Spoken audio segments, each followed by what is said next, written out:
दोस्तों नमस्कार। दोस्तों मैं दीपक कुमार श्रीवास्तव स्वागत करता हूं अपने इस चैनल पर। एक नगर सेठ थे। अपनी पदवी के अनुरूप वे अथाह दौलत के स्वामी थे। घर, बंगला, नौकर चाकर थे और एक चतुर मुनीम भी थे जो सारा कारोबार संभालते रहते थे। किसी समारोह में नगर सेठ की मुलाकात नगर वधू से हो गई। नगर वधू यानी शहर की सबसे खूबसूरत वेश्या अपने पेशे की जरूरत के मुताबिक नगर वधू ने मालदार व्यक्ति जानकर नगर सेठ के प्रति सम्मान प्रदर्शित किया। फिर उन्हें अपने घर पर भी आमंत्रित किया। सम्मान से अभिभूत सेठ दूसरे तीसरे दिन नगर वधू के घर जा पहुंचे। नगर वधू ने आतिथ्य में कोई कमी नहीं छोड़ी। खूब आवभगत की और यकीन दिला दिया कि वह सेठ से बेइंतहा प्रेम करने लगी है। अब नगर सेठ जब तब नगर वधू के ठौर ठिकाने पर जाने लगे। शामें अक्सर वहीं गुजरने लगी। नगर भर में खबर फैल गई। काम धंधे पर असर होने लगा। मुनीम की नजरें इस पर टेढ़ी होने लगी। एक दिन सेठ को बुखार आ गया। तबीयत कुछ ज्यादा ही बिगड़ गई। कई दिनों तक बिस्तर से नहीं उठ सके। इसी बीच नगर वधू का जन्मदिन आया। सेठ ने मुनीम को बुलाया और आदेश दिया कि एक हीरो जड़ा नौलखा हार खरीदा जाए और नगर वधू को उनकी ओर से भिजवा दिया जाए, और निर्देश हुए कि मुनीम खुद उपहार लेकर जाएंगे। मुनीम तो आखिर मुनीम थे, खानदानी मुनीम। उनकी निष्ठा सिर्फ सेठ के प्रति निर्भर नहीं बल्कि पूरे परिवार और काम धंधे के प्रति भी थी। उसने सेठ को समझाया कि वे भूल कर रहे हैं।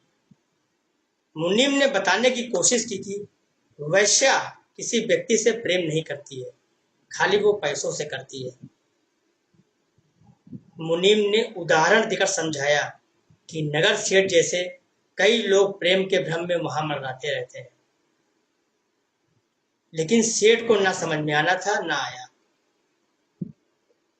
सेठ ने सख्ती से कहा कि मुनीम नगर वधू के पास तोहफा पहुंचा है।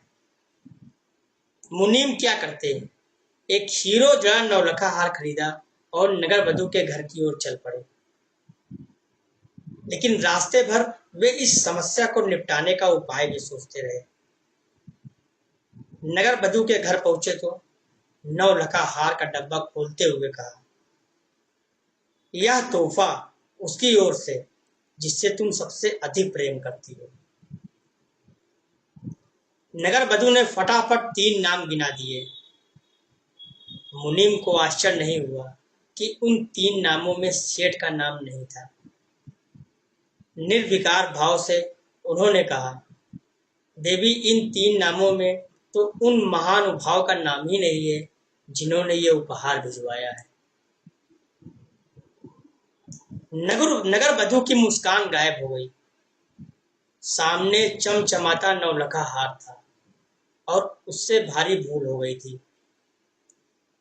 उसे उपहार हाथ से जाता हुआ दिखा।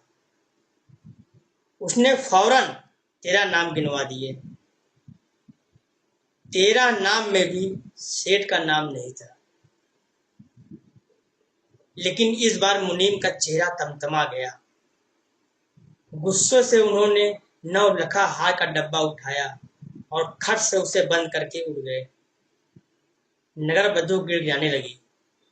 उसने कहा कि उससे भूल हो गई है, लेकिन मुनीम चल पड़े।